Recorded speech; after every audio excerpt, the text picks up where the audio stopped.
Official secret act خصوصی عدالت میں سائفر کیس کی سماعت، چیئرمین پاکستان تحریک انصاف کے خلاف کیس کا ٹرائل جیل میں ہی کیا جائے گا۔ اہم خبر آپ تک پہنچاتے ہیں کہ آفیشل سیکرٹ ایکٹ خصوصی عدالت میں سائفر کیس کی سماعت ہوئی، چیئرمین پاکستان تحریک انصاف کے خلاف کیس کا ٹرائل جیل میں ہی کیا جائے گا۔ محفوظ فیصلہ سنا دیا گیا ہے اور فیصلہ یہ ہے کہ چیئرمین پاکستان تحریک انصاف کے خلاف کیس کا ٹرائل جیل میں ہی کیا جائے گا۔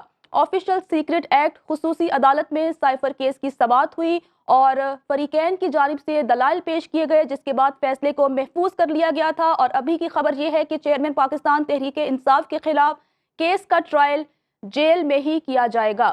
آفیشل سیکرٹ ایکٹ خصوصی عدالت میں سائفر کیس کی سماعت ہوئی اور ابھی کی خبر یہ ہے کہ محفوظ فیصلہ سناتے ہوئے یہ فیصلہ سنایا گیا ہے کہ چیئرمین پاکستان تحریک انصاف کے خلاف کیس کا ٹرائل جیل میں ہی کیا جائے گا۔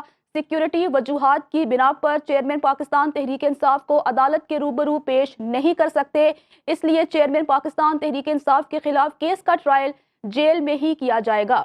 آفیشل سیکرٹ ایکٹ خصوصی عدالت میں سائفر کیس کی سماعت ہوئی ہے، جبکہ ابھی کی خبر یہ ہے کہ محفوظ فیصلہ سنا دیا گیا ہے۔ فیصلہ یہ ہے کہ چیئرمین پاکستان تحریک انصاف کے خلاف کیس کا ٹرائل جیل میں ہی کیا جائے گا۔ آفیشل سیکرٹ ایکٹ کی خصوصی عدالت نے محفوظ فیصلہ سنا دیا ہے، جبکہ جیل حکام نے چیئرمین پاکستان تحریک انصاف اور شاہ محمود قریشی کو پیش نہ کرنے بارے رپورٹ بھی پیش کی ہے۔ مزید بات کرتے ہیں اپنے نمائندے محمد اویس سے۔ اویس، کہیے گا کہ اب جیل میں ہی ٹرائل ہوگا چیئرمین پاکستان تحریک انصاف کا؟ جی بالکل، دیکھیں آفیشیل سیکرٹ ایکٹ عدالت کی جانب سے محفوظ شدہ فیصلہ جو ہے وہ سنا دیا گیا ہے۔ سائفر کیس کا جو ٹرائل ہے وہ اب اڈیالہ جیل میں ہی ہوگا۔ عدالت کی جانب سے اپنے فیصلے میں کہا گیا ہے کہ جیل حکام اور سیکورٹی اداروں نے سیکورٹی خدشات کا اظہار کیا ہے، آئندہ سماعت جیل میں ہی ہوگی اور اوپن ہوگی۔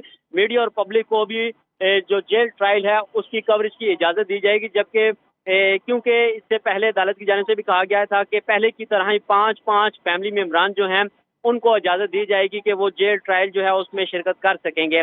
آئندہ سماعت جو ہے وہ جمعے تک ملتوی کر دی گئی ہے، جبکہ چیئرمین پی ٹی آئی اور شاہ محمود قریشی کو آج عدالت کی جانب سے احکامات جاری کیے گئے تھے کہ آج انہیں عدالت میں پیش کیا جائے، لیکن سیکورٹی خدشات کی بنیاد پر چیئرمین پی ٹی آئی اور وائس چیئرمین شاہ محمود قریشی کو آج عدالت پیش نہ کیا جا سکا۔ اب عدالت میں فریقین کے دلائل مکمل ہونے کے بعد فیصلہ جو تھا وہ محفوظ کر لیا گیا تھا، اب وہ فیصلہ جو ہے سنا دیا گیا ہے۔ خصوصی عدالت کے جج نے اپنے مختصر فیصلے میں یہ کہا ہے کہ سیکورٹی اداروں کی جانب سے اور پولیس کی رپورٹ کے مطابق چیئرمین پی ٹی آئی کو لائف تھریٹس ہیں، اس لیے ان کو عدالت پیش نہیں کیا جا سکتا، لیکن آئندہ جو آفیشیل سیکرٹ ایکٹ کا ٹرائل ہے وہ اڈیالہ جیل میں ہی ہوگا، لیکن اوپن کورٹ ہوگی، وہاں پر پبلک اور میڈیا کو بھی رسائی دی جائے گی۔ فیملی کے پانچ ممبران جو ہیں ان کو بھی اڈیالہ جیل میں جانے کی اجازت دی جائے گی۔ جی ٹھیک ہے محمد اویس، آپ کا بہت شکریہ۔ باخبر رہیے ہر جگہ ہر وقت بر وقت۔ ابھی سنو نیوز کا یوٹیوب چینل سبسکرائب کریں اور بیل آئیکن پر کلک کریں اور جانیے ملکی اور غیر ملکی حالات و واقعات یقین کے ساتھ۔